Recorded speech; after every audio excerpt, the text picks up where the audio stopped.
Okay, let's unpack this. We're diving deep into Delphi. Just hearing the name probably brings to mind, well, mystery, fame, and the ancient world's most powerful oracle. Imagine this sacred precinct, right? Perched on the dramatic slopes of Mount Parnassus, where everyone from powerful kings and generals, even ordinary citizens, traveled, sometimes for weeks or months, just to seek guidance for the most crucial decisions for their lives, their states. The sources you shared even remind us that the ancient Greeks believed this spot was literally the center of the world, marked by that famous Omphalos stone, the navel of Gaia, the earth.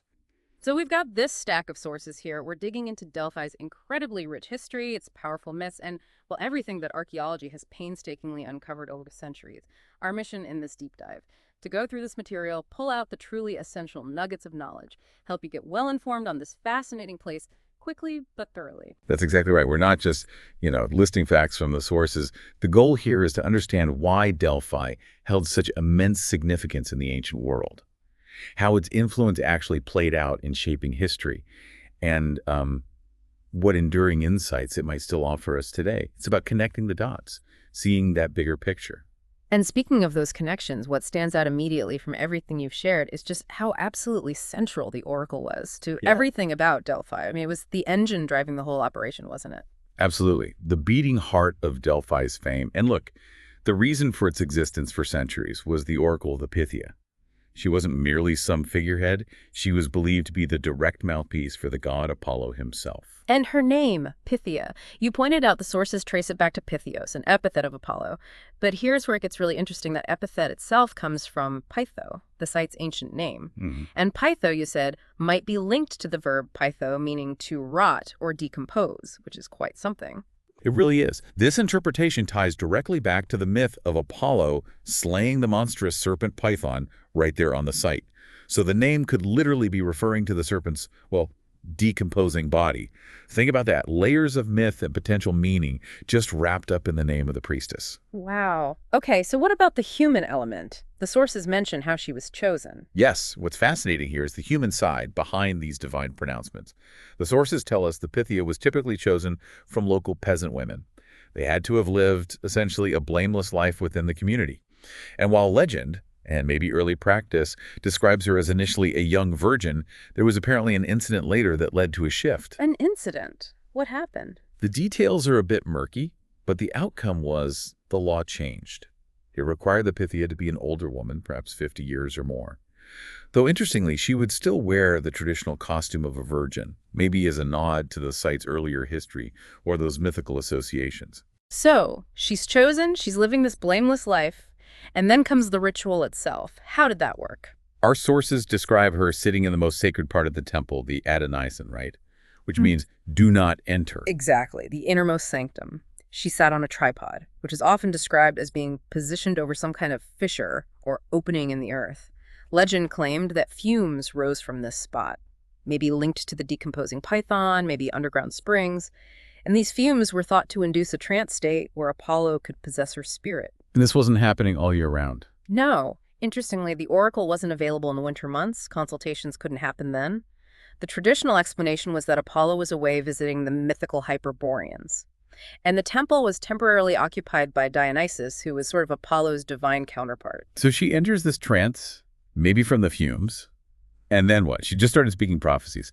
Well, not exactly clear prophecies. The accounts often describe her as raving, or speaking in disjointed sounds, in an ecstatic state. It wasn't like Apollo speaking clearly through her. That's where the priests came in, the propheti. They were the interpreters. Their job was to take her ecstatic utterances and shape them into formal and often famously ambiguous hexameter verses. Right, the ambiguity. We'll definitely come back to that. But the trance state itself, this is where ancient accounts meet modern science, right? Precisely. And it raises that important question. How do we understand that trance state today? For centuries, there's been speculation, debate about a natural explanation. Could hydrocarbon vapors, maybe linked to geological fault lines below the temple, have caused it?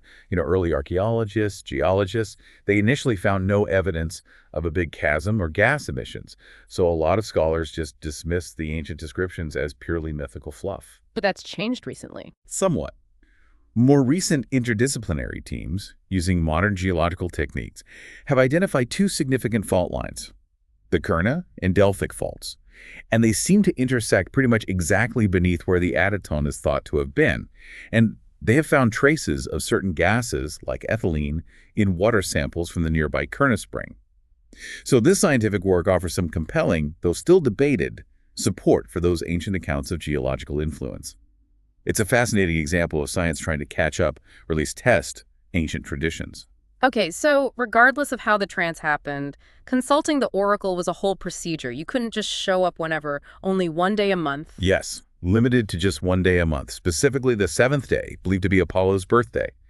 And petitioners, whether they were individuals seeking personal guidance or, emissaries from powerful city-states wanting strategic advice, had to undergo purification rites. Like fasting. Fasting, yes, and ritual washing at the nearby sacred Castalian spring. And wasn't there something about a goat? Ah, yes, the goat test. Intriguing, isn't it? A goat would be brought to the altar and sprinkled with cold water. If it shivered or shook, that was seen as a positive sign. Apollo was receptive, the consultation could go ahead. If it didn't react, well, the petitioner was rejected for that day. Tough luck. Wow. After that, petitioners drew lots for their order, though the sources are pretty clear that city-states and big donors often got priority. Maybe even skipped the line entirely. There'd be a local representative, a proxenos, to formally identify the petitioner. And the influence this oracle had, it was huge, right? Truly vast. Sources show he was consulted before practically every major undertaking in the ancient Greek world. Going to war, founding a new colony, even important personal stuff. Its authority wasn't just respected by Greeks, but by powerful neighbors like Lydia, Caria, even early Rome. It's mentioned that Rome's seventh king, Tarquinius Superbus, sent a delegation after seeing a strange snake omen near his palace. Knowledge, even ambiguous knowledge, was incredibly powerful, if applied correctly, or, as we'll see, misinterpreted. Right. And inside the Temple of Apollo itself, you mentioned those three famous phrases carved there. Know thyself, nothing in excess, and make a pledge, and mischief is nigh. Mm-hmm. Attributed to the seven sages, but likely much older proverbs, really. Yeah. Basic wisdom right there at the doorstep of divine guidance. And then there was also that mysterious large letter E carved there, too. Its meaning, still debated by scholars for centuries. So back to the ambiguity in politics, it sounds like a delicate dance. It really was a fascinating dance between perceived divine truth and very human politics. While the goal might have been neutrality, the oracle's messages were notoriously ambiguous. Now, that wasn't necessarily a flaw. It allowed the oracle to maintain its authority no matter the outcome, really, and it put the burden of interpretation squarely on the consultant and, importantly, the priests advising them. Like the King Croesus story. The classic example, exactly. Croesus of Lydia. He asks if he should attack the rising Persian Empire. The prophecy comes back. If he crosses the Halys River, he will destroy a great empire. Sounds good for him. He thought so. Confident it meant the Persian Empire, he attacks and ends up destroying his own Lydian empire. This really highlights a crucial nugget from the sources. The oracle's impact wasn't just the utterance, it was the interpretation, the application. And that could be heavily swayed by the consultant's own biases, their hopes, and definitely the guidance they got from the Delphic priesthood. It was almost a collaborative process, and one you had to navigate carefully, maybe even cynically. So moving beyond the oracle itself for a moment, the site's history goes way back, doesn't it, before Apollo? Oh, much deeper. The sources, especially archaeology, reveal that. There's evidence of human occupation stretching way back into Neolithic and Mycenaean times. We're talking maybe as early as 1400 BC. And the earliest myths, they link Delphi to the worship of Gaia, the earth goddess, and her daughter Themis. And that's where the whole center of the world myth fits in, Zeus and the eagles. Precisely. The story goes, Zeus released two eagles from opposite ends of the earth, and they met right over Delphi. Marking it as Gaia's navel, the omphalos, that famous stone symbolized it. So how did Apollo take over, according to the myths? Well, the myths describe a transition, often framed as a conflict, actually. Apollo establishing himself at Delphi involves stories where he displaces the earlier worship of Gaia or Themis. The most famous version, of course, is him slaying the great serpent Python, who was often linked to Gaia and guarded a spring there. Right, the rotting serpent potentially giving the place its name. Exactly. The Homeric hymn to Apollo describes him searching for a site, finding it below Parnassus and killing the serpent. Other myths have him arriving from the north, maybe from Tempe, bringing the sacred laurel with him. And there's that local story, too, about the goat herd. Yes, that more localized origin tale. A goat herd supposedly notices his goats acting strangely, kind of trance-like, near a chasm, presumably after inhaling some fumes. This observation supposedly led people to investigate the spot and eventually set up the sacred precinct. It all weaves together this incredibly rich tapestry, deep time, myth, local discovery. So Delphi wasn't just sitting there peacefully through history, it was caught up in politics. Oh, absolutely. The sources show his history is layered with political struggles and shifting power. It gained that pan-Hellenic, Greece-wide importance around the 7th century BC, but control was constantly fought over. Different groups, Phocians, Athenians, others vied for influence. This led to a series of conflicts called the Sacred Wars. Sacred Wars. 4 distinct ones, spanning centuries. They seriously impacted the Greek city-states and actually helped pave the way for the rise of Macedon under Philip II. It shows how tied religious authority was to, well, temporal power. And what happened later, under the Romans? Its story definitely continued. Delphi came under the Aetolian League, then the Romans. It suffered sacks by figures like Sulla and Nero. Nero famously looted statues and treasures. There was a bit of a revival, especially under Emperor Hadrian in the 2nd century AD. He loved Greek culture. But the decline really set in with anti-pagan laws under Emperor Theodosius I in 381 AD. That effectively shut down ancient sanctuaries, confiscated their assets. Is that when it ended? Pretty much. The sources even record this really poignant final oracle message given to someone named Oribasius. It basically expressed decline, the end of the pagan gods era.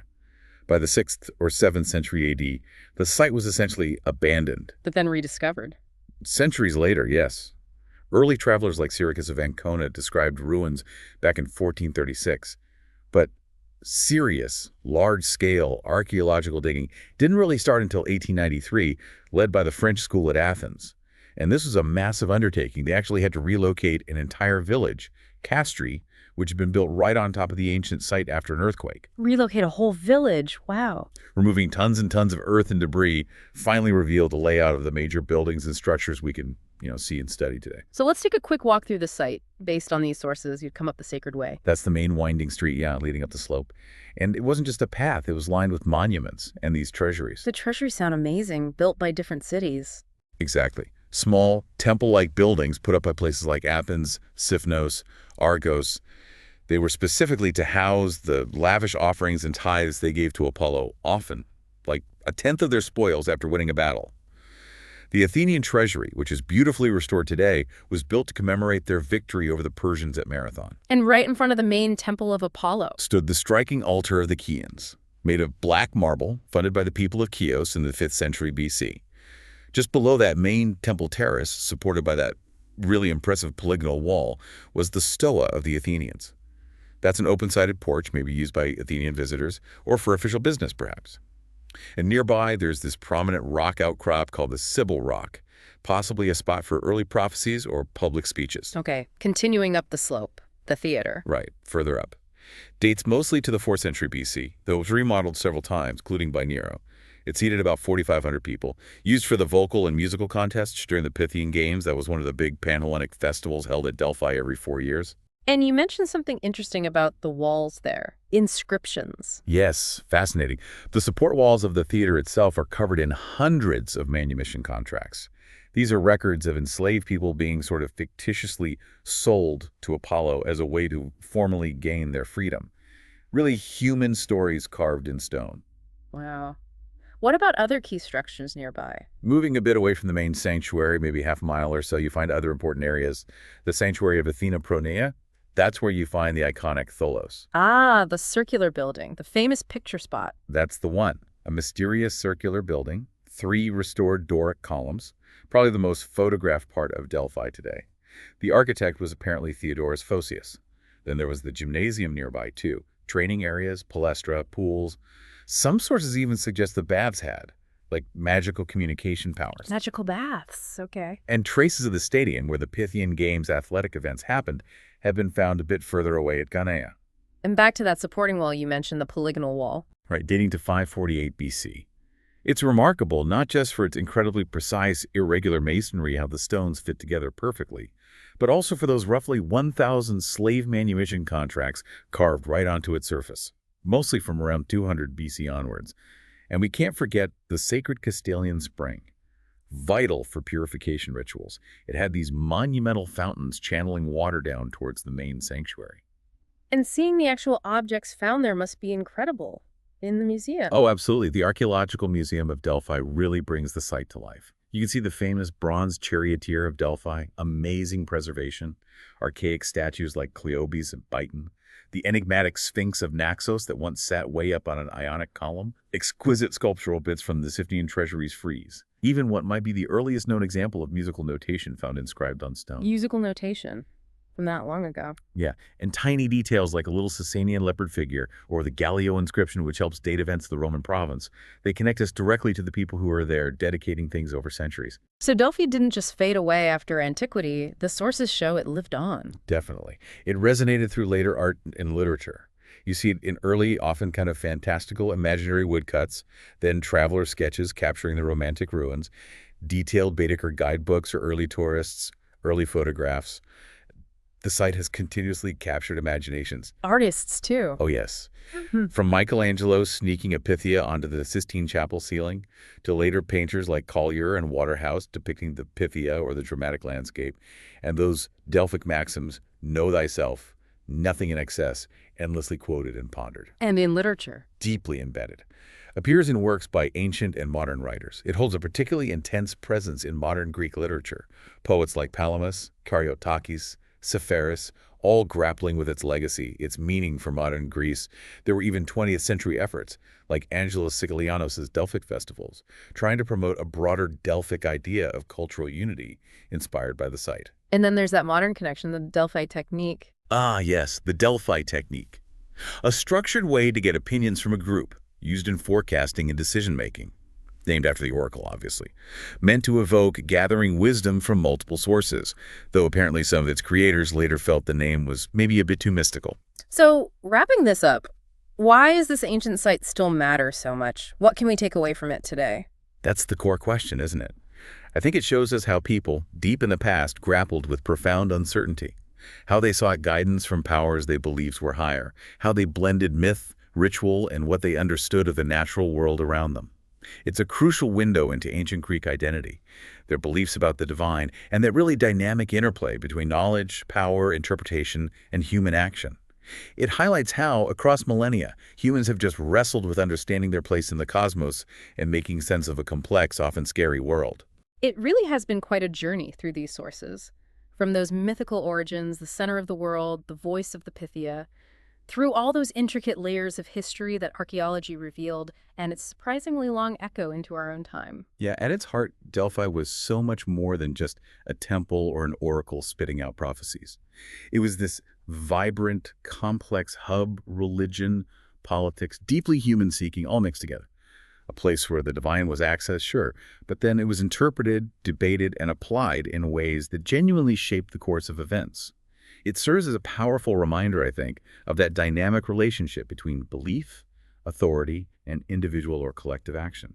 And that definitely leaves us with something to ponder until our next deep dive. Think about how we seek guidance and interpret complex information in our own world today. Are there modern echoes of that ancient oracular process, that desire for certainty, the role of experts or authorities, the power of interpretation, maybe the influence of our own biases? How to make our big decisions, consume knowledge, navigate uncertainty? Something to think about.